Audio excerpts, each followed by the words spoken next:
being the #1 dirtiest city in America and the most unhealthiest city in America. You need someone who is an adult. There's no city in America that has more of a distance between where we are and where we could be. We have been stuck at 16,000 vacant properties for 20 years. What's emerging in Baltimore is what I refer to as the irrelevant class. Chronic absenteeism rate has gone up over the last few years from 30% to over 54%. I will use the same approach that my daddy used in Cherry Hill raising 5 boys, and that is a belt and a carrot. Do side deals, as this mayor has done. My opponent is just blatantly lying. This wasn't a side deal. This is a terrible proposal that was done in a backroom deal. We have the highest property taxes in the state of Maryland, twice as high as every neighboring jurisdiction. If you're a city politician, you get into office, you turn your back on them. Everything needs a name change. But anyway. The part of the deal that we negotiate is you will build a certain amount of affordable housing as a part of that project. I'm running for mayor because there is no city in America that has more of a distance between where we are and where we could be. The westernmost deepwater port on the eastern seaboard, an international airport, 2 sports franchises in perpetual brink of greatness, local flagship law schools, the best hospitals in the world, and a location between the political and financial capitals of the world. We have everything that anyone could ever ask for, except leadership. I'm running because 10 years from now, we should not be going around the cycle dealing with the violent crime that we're facing, being the #1 dirtiest city in America and the most unhealthiest city in America. You need someone who is an adult, who can manage, who can lead this city and direct and work cohesively with our partners in this great city. We have all the key ingredients to be successful, but we're disconnected. When I was sworn into office 4 years ago, after a campaign where I promised to move us away from the decades of disinvestment in our neighborhoods and people, away from the leadership corruption and scandals, we were at the height of a global pandemic. People were dying by the hundreds, and we didn't know what the next month was going to look like, let alone the next 4 years. Homicides in Baltimore had been stuck above 300 every single year following the Freddie Gate unrest. Unemployment in Baltimore was at nearly 9%. And we have been stuck at 16,000 vacant properties for 20 years. But our city is in trouble. Most cities and societies have classes. You have the upper class, you have the middle class, you have the working class. But what's emerging in Baltimore is what I refer to as the irrelevant class. These are men and women who, through no fault of their own, because of lack of skills, education, and economic opportunity, have not been able to have the economic benefit to allow them to contribute.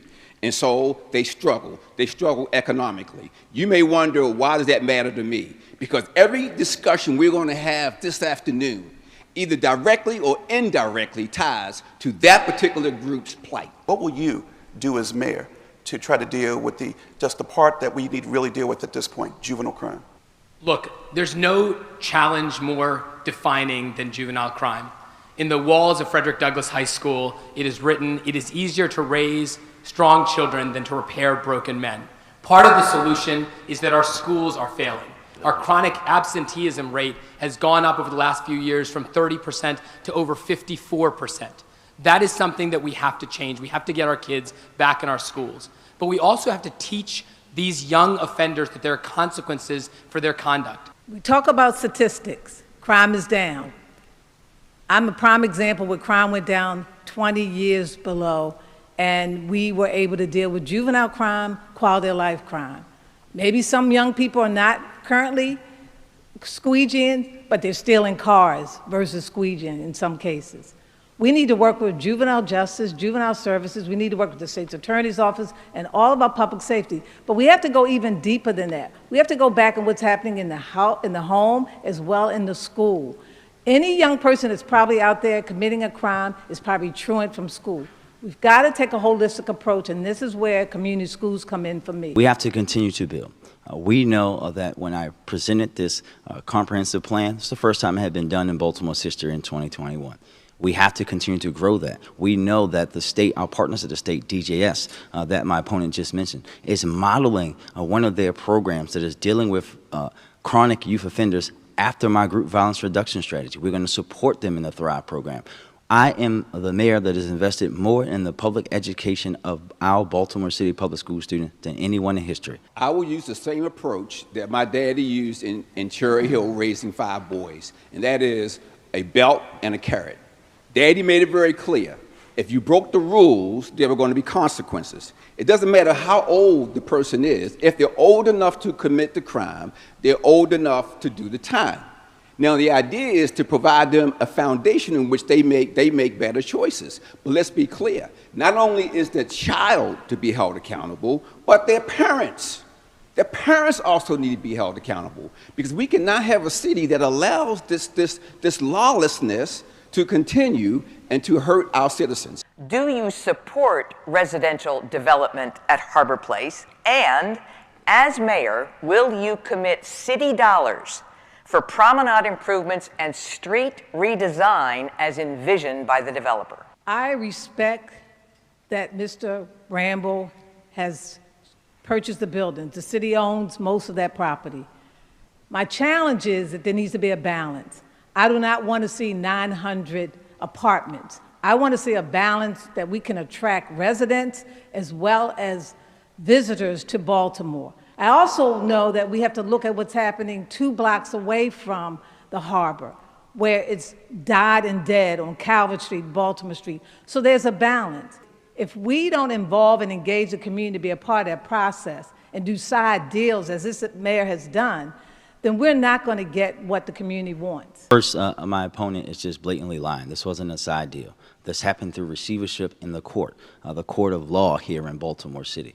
We know that Harbor Place had been deteriorating on itself for decades. Every mayor before me had the opportunity to push it into receivership. They did nothing, including my opponent. We went through this process to make sure that we got it in the hands of a Baltimorean who understood the history of the Inner Harbor, including the history that didn't allow folks like myself to feel comfortable there. I am a businessman. I own an IT firm and an energy firm. I understand the issues of business. I met with Mr. Bramble because I wanted to understand. Tell me a little more about this project, right? I still have a concern about the project, threefold. Number one is I was against using public money to lift it up. And so that was a concern. Secondly, was the process that seemed to be used to get to some point where we could make a decision. I didn't like that idea. And then the use of the property for residential assets, wasn't comfortable with that too. But I did make the effort to meet with Mr. Bramble and to understand better his project and how it will benefit the people. Jane, we're going to stop right now talking in circles. This is a terrible proposal that was done in a backroom deal in order to maximize the profits of a developer who happened to donate tens of thousands of dollars to my opponents. The reality is that no one wants to see the revival of Harbor Place more than me. We all grew up going there with our parents, bringing our relatives to town and taking them to see the beauty of this gemstone of our city. The notion that we would tear down these historic buildings and replace them with 900 luxury apartments, it is shameful. I'll ask you each to give me an example of a deal that you think was successful, benefited the city, or an example of a deal that you think was a waste of money. There's a little bit of both. When you look at what has happened at Harbor Point, one that I voted for as a city council person, we know that benefited the city of Baltimore, even portions of Mondawmin. But what we do know is historically they have never went into the neighborhoods. I would say zero.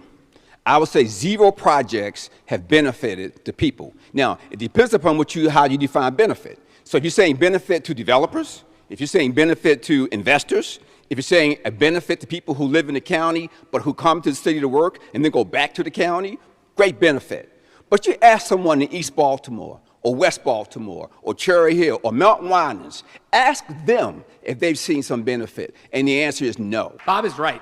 There aren't examples of where big public subsidies to big developers has helped anyone except for the big developers. We have the highest property taxes in the state of Maryland, twice as high as every neighboring jurisdiction. I've pledged to cut them in half over the course of 10 years. Obviously, my colleagues don't live in the city and really don't understand how TIFs work. I can give you example of positive TIFs. Emerson Village, the Uplands, now it's finally in its 3rd stage, was a TIF.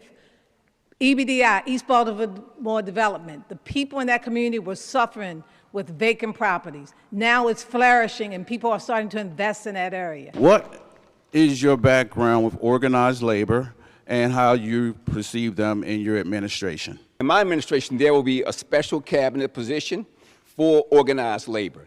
And for me, it's personal, because my father worked for many, many years at Bethlehem Steel, and he was part of the union there. My mother was a janitor and a school teacher, and she was part of the Baltimore Teachers Union. Unions have been one of the best vehicles to get people from poverty to the middle class. It is a critical part of the texture of our city.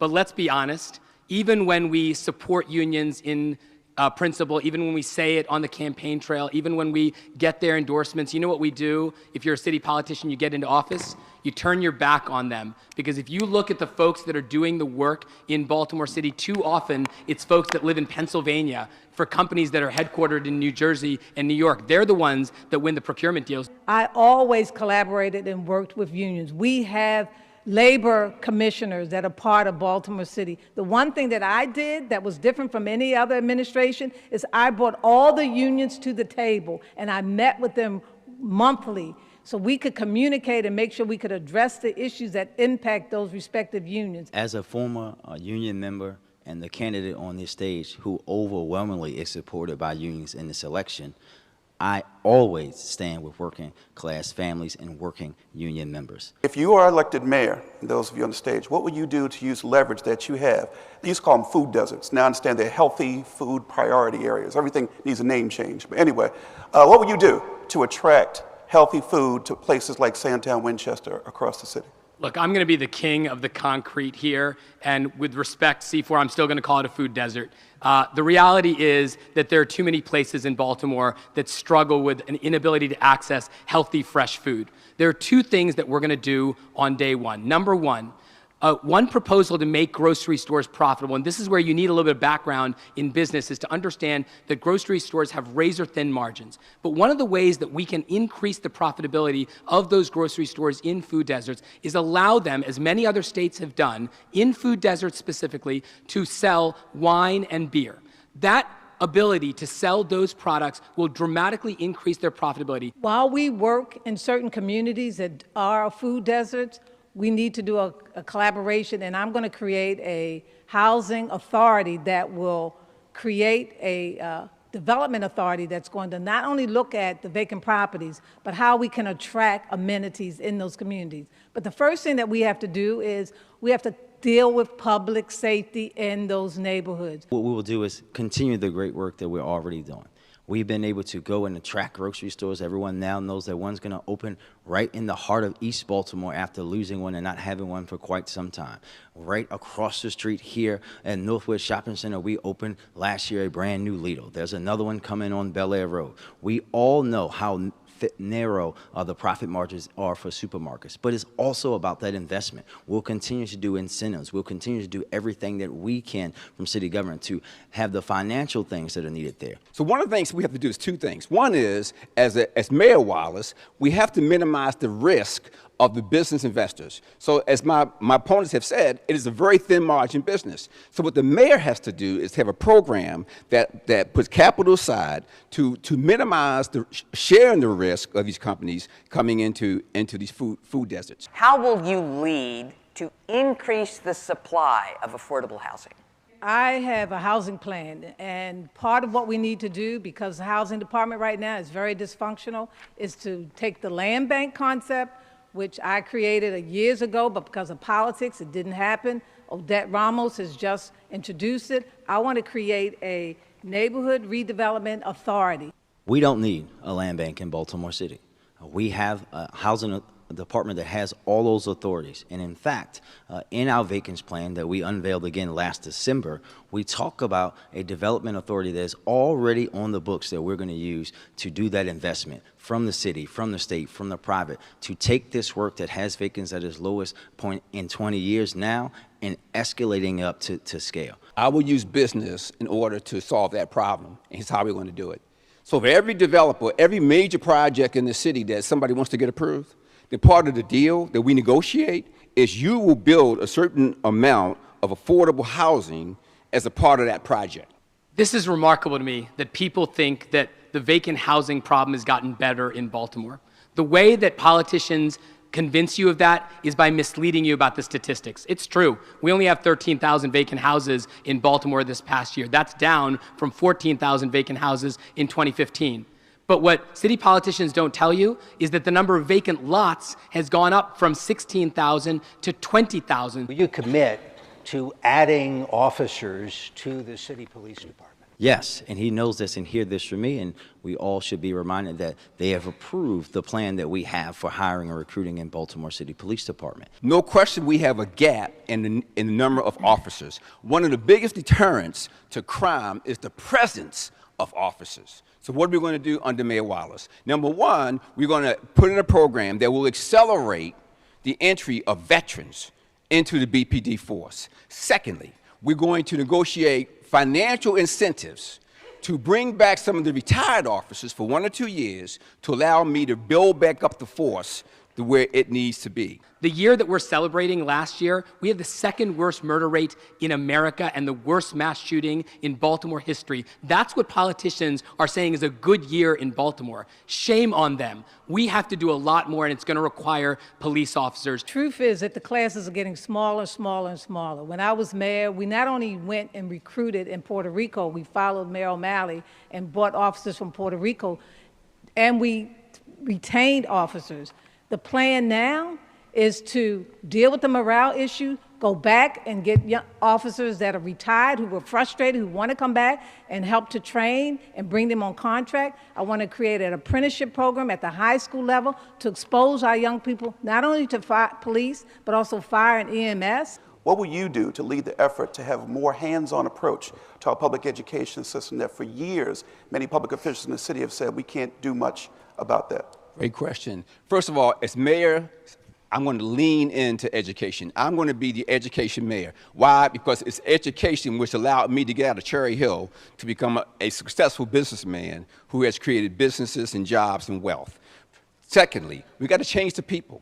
The current CEO, I'm going to ask her to resign, or maybe she won't sign up back in June when she's due to leave. I'm going to ask the board to resign, so I can build a whole new class of people that's going to run this system and move it forward. One half of our girls, and 2/3 of our boys fail in the kindergarten readiness assessment test. They start 2 miles behind when they enter our education system. That is one of the reasons, one of the many reasons, why I have pledged to deliver universal pre-K for every 3- and 4-year-old with door-to-door transit. The second thing we're going to change is stopping giving funding to schools based on how many kids come to school up through October 12th. That's not an imaginary date. That's the actual date. You know when truism skyrockets? October 13th. That is a perverse incentive that we give to principals and teachers. That is not the way we make sure that we take care of everyone. We are the 3rd in the nation per pupil and have the poorest schools. The mayor has 7 of the 9 board members. The mayor should be actively involved with the schools. I'm going to create more community schools. The reality is that we finally have the resources that Baltimore City Public Schools need. They were underfunded to the tune of $300 million for decades. I am the mayor that's put the most money into public schools because it's the right thing to do. For those outside, right ahead. For those joining us outside and on air, remember early voting begins on May the 2nd. It will run through May the 9th. Primary voting is on the 14th.